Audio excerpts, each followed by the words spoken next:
abakristo ababatwire nibatambura urugendo ruringo kuza kutunga ekigambo kya Mukama kandi sente zibahirwe nganzi yihanka Robin na Banja obirajwe kirwo mu nyishengero kazuibanda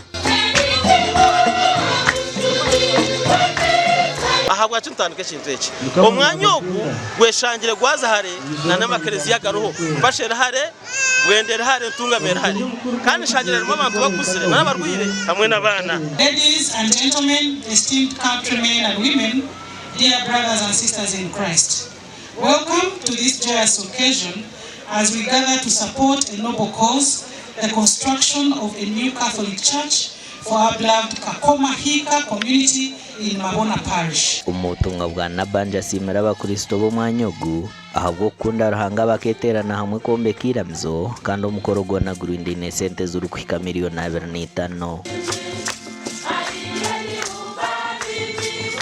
I urge you, all of you, to dig deep into your pockets and hearts to support this worthy cause.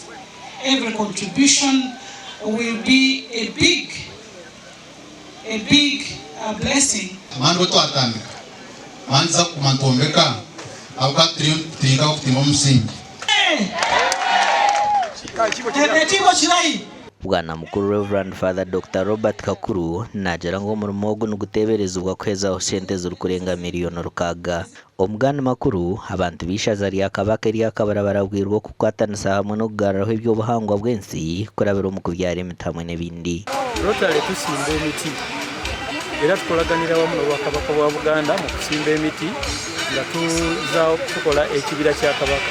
Ekyo nno kituyamba okulaba nti environment obo butonde bwensi tubukuuma. Twine enjendererwaho eitwine erakwatikana n'okujambu turayambaho mu mbeera y'emibeereho mirungi y'abantu. Ebigambo by'omujwekero gwa kabaka wishaza lya kabara omurkaragara sera ha mukoro gwo kurundaza na sente zuru kuyingana miliyoni 130 ezo kumarira echombeko kizarro elya kabayanda here center ya kashatu omushajicho bwa Rotary Club. Aha habireho no kutorana bebembezi ba Rotary basya. Our next president of Rotary Club of Lantende is President Emmanuel. Let's give a very big round of applause. Kayo twasanga abakaza hiba kuzara nondi zo mu rwire harkusa.